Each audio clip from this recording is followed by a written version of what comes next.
Cover करता है next type की डिजीज़ को, जिसका नेम है मेम्ब्रेनो प्रोलिफरेटिव ग्लोमेरुलोनेफ्राइटिस, और इसी का दूसरा नेम है मेसेंचियो-कैपिलरी ग्लोमेरुलोनेफ्राइटिस। ठीक है। अब मेम्ब्रेनो प्रोलिफरेटिव को इसलिए कहते हैं क्योंकि इसके अंदर, मैंने पहले भी जब मेम्ब्रेनस डिजीज़ पढ़ाई थी, मैंने बताया था कि वर्ड मेम्ब्रेन इस बात को इंडिकेट करता है कि बेसमेंट मेम्ब्रेन थिक है, तो यहाँ पे आपको बेसमेंट मेम्ब्रेन थिक मिलेगी। साथ प्रोलिफरेटिव इस बात को इंडिकेट कर रहा है कि यहाँ पर आपको हाइपर सेलुलैरिटी देखने को मिलेगी। ठीक है, तो यहाँ पर आपको क्या देखने को मिलेंगे, सेल्स का नंबर इंक्रीज मिलेगा। दूसरा इसका नेम है मेसेंचियो कैपिलरी। तो मेसेंचियो कैपिलरी भी इस बात को इंडिकेट कर रहा है कि इसके अंदर मेसेंजियम का जो मैट्रिक्स होगा ना, वो इंक्रीज हो जाएगा, तो आपको मेसेंजियम का मैट्रिक्स इंक्रीज मिलेगा। साथ आपकी जो कैपिलरी है ना, उसकी भी प्रोलिफरेशन हो जाएगी, तो यहाँ पर आपको कैपिलरी की प्रोलिफरेशन देखने को मिलेगी। सो आपने नोट करा कि एक तो इसका मेम्ब्रेनो प्रोलिफरेटिव है क्योंकि इसके अंदर मेम्ब्रेन थिक हो जाएगी, और आपको हाइपर सेलुलर देखने को मिलेगी। और दूसरा मेसेंचियो कैपिलरी इसलिए है क्योंकि इसके अंदर मेसेंजियम का मैट्रिक्स भी इंक्रीज है और कैपिलरी की भी प्रोलिफरेशन होती है। ठीक है जी। अच्छा, अब इसके अलावा इसकी मॉर्फोलॉजी में एक बात याद रखनी है कि इसका ये मेसेंजियम का जो मैट्रिक्स इंक्रीज होता है ना, एक अपीयरेंस देता है जिसको हम बोलते हैं ट्रेमट्रेग अपीयरेंस। ठीक है, आपकी मेसेंजियम इतनी ज़्यादा इंक्रीज हो जाती है कि वो ये अपीयरेंस देना शुरू कर देती है।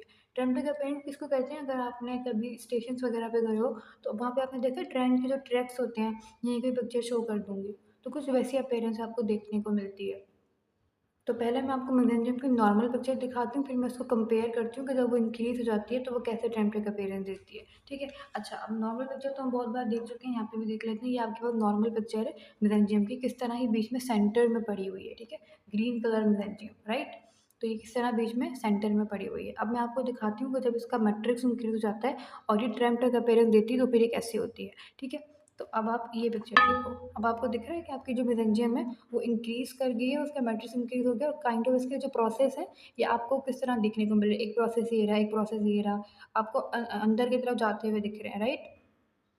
तो ये जो मेसेंजियम का मैट्रिक्स इंक्रीज़ हुआ है ना, ये आपको अपीयरेंस जो दे रहा है, इस अपीयरेंस को हम बोलते हैं ट्रैम ट्रैक अपीयरेंस। ठीक है, तो काइंड ऑफ आपको ऐसा लग रहा है कि ये ट्रैक्स है। तो इस पिक्चर पे हम बाद में वापस आएंगे, अभी के लिए इतना याद रखना है कि ये आपके पास ट्रैम ट्रैक अपीयरेंस है। ठीक है। ओके जी, अब हमें क्या बात करनी है कि हमारे पास ये जो डिजीज़ है ना, मेम्ब्रेनो प्रोलिफरेटिव, ये 2 टाइप्स की होती हैं। ठीक है, टाइप 1 एंड टाइप 2 हमेशा की तरह। अब जो टाइप 1 है हमारे पास, ये हमारे पास एंटीबॉडी मीडिएटेड होती है, और जो टाइप 2 होती है इसको हम कहते हैं डेंस डिपॉजिट डिजीज़। ठीक है, पहले हम टाइप 1 की बात करते हैं। टाइप 1 की अगर हम बात करें तो ये एंटीबॉडी की वजह से होगी, और इसकी जो आपको वो देखने को मिलेंगे डिपॉजिट, वो आपको सब एंडोथेलियल देखने को मिलेंगे। ठीक है, तो यहाँ पे आपको दिख रहा है कि एंडोथेलियम के पास ये जो रेड कलर के डिपॉजिट, में इसको जूम कर दूँ तो ये देखिए, तो ये आपको सब एंडोथेलियल डिपॉजिट देखने को मिल रहे हैं। ठीक है, एंडोथेलियम के अंदर। सही है जी। और आपके पास ये कौन सी होगी मीडिएटेड, एंटीबॉडी मीडिएटेड होगी। लेकिन ये जो टाइप 2 होती है ना, ये आपके पास होती है डेंस डिपॉजिट डिजीज़ कहलाती है।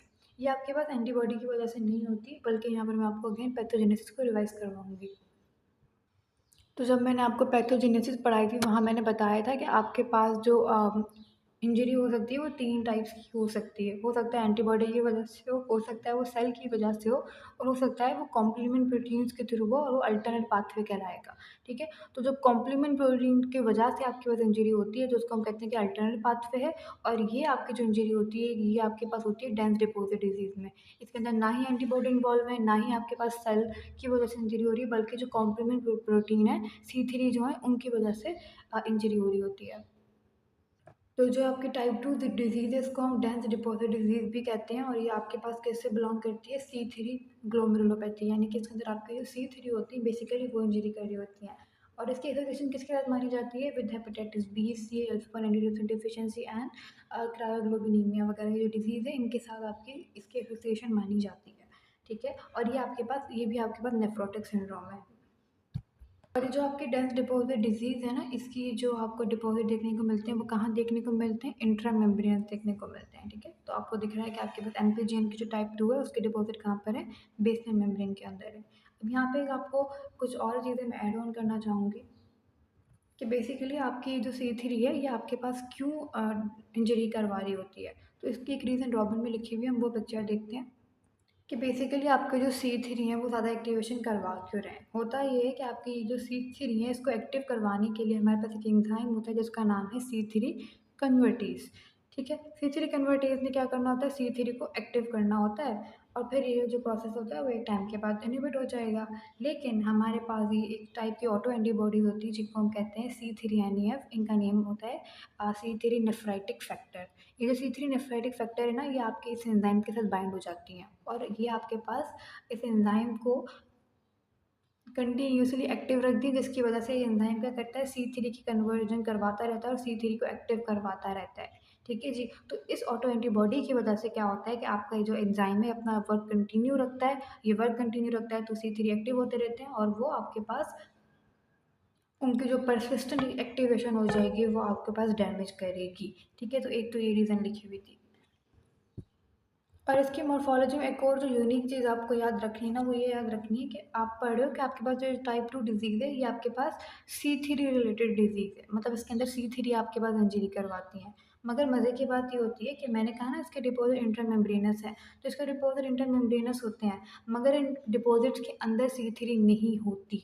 ठीक है, आपकी जो लैमिना डेंसा है वहाँ पर आपको ये डिपॉज़िट देखने को मिलते हैं, दिस इज़ द रीज़न हम इसको डेंस डिपॉज़िट डिज़ीज़ कह रहे हैं। ठीक है, क्योंकि आपको डेंसा के अंदर डिपॉजिट देखने को मिल रहे हैं, लेकिन आपके पास ये सिर्फ बीच में होती है और जो आपके पास C3 होते हैं वो पेरिफेरी में होते हैं। यहाँ पे मैंने लिखा हुआ है C3 not in dense deposit but on either side of the basement membrane. तो आपको ये जो डिपॉजिट देखने को मिल रहे हैं ना, इसके अंदर C3 नहीं है, ऑल्दो इंजरी C3 की वजह से ही हुई है। जिस तरह हमने पीछे पढ़ा ना कि एंटीजन एंटीबॉडी इम्यून कॉम्प्लेक्स की वजह से इंजरी होती है और वही जाके डिपॉजिट हो जाते हैं, लेकिन MPGN टाइप 2 के अंदर ऐसा नहीं होता। इसके अंदर ये जो अंदर ये डिपॉजिट है ना, ये कहते हैं कि कुछ लोग कहते हैं कि कोई सेलुलर मटेरियल है और कुछ लोग कहते हैं कि इसकी कंपोजिशन अननोन है। ठीक है, तो इन शॉर्ट आपके पास इंजरी C3 की वजह से हुई है और लेकिन वो खुद डिपॉजिट के अंदर प्रेजेंट नहीं है, वो सिर्फ आपके पास लाइक अगर मैंने ये डिपॉजिट बनाया है ना, तो ये बीच में मैंने लेमिना डेंसा के अंदर डिपॉजिट बना दिए हैं। आपको होता है ना बेसिल मेम्ब्रेन का जो बीच वाला पार्ट होता है उसे हम डेंसा कहते हैं। तो एग्जांपल ये आपके C3 के डिपॉजिट्स हैं। ठीक है, और आपको कॉर्नर्स में यहाँ पे यहाँ पे यहाँ पे यहाँ पे यहाँ पे यहाँ पे पेरिफेरी के अंदर C3 मिलेगी, मगर इस डेंस डिपॉजिट बीच के अंदर नहीं मिलेगी। तो ये आपके पास इसका एक यूनिक चीज़ है।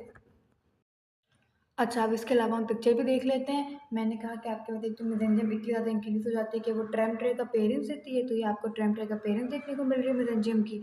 साथ हमने टाइप 1 और टाइप 2 की बात की थी, तो टाइप 1 जो होती है वो आपके पास सब एंडोथेलियल डिपॉज़िट देती है और वो आपके पास एंटीबॉडी मेडिएटेड होती है। और टाइप 2 की हमने बात की कि इसको हम डेंस डिपॉज़िट डिज़ीज़ भी कहते हैं। इसके अंदर आपको इंट्रा मेम्ब्रेनस डिपॉज़िट देखने को मिलते हैं। ठीक है जी, और साथ याद रखना कि इन डिपॉज़िट के अंदर C3 जो ब्लैक कलर के हैं ना, इनके अंदर C3 नहीं होगा बल्कि इसकी पेरिफेरी में पड़ा होगा। ये जो डिपॉज़िट्स होते हैं इनके अंदर आपको सेलुलर मटेरियल देखने को मिल सकता है या फिर इसके जो डिपॉज़िट्स हैं इनका कंपोज़िशन अभी अननोन है। ठीक है? So this was all about membranoproliferative glomerulonephritis. Thank you.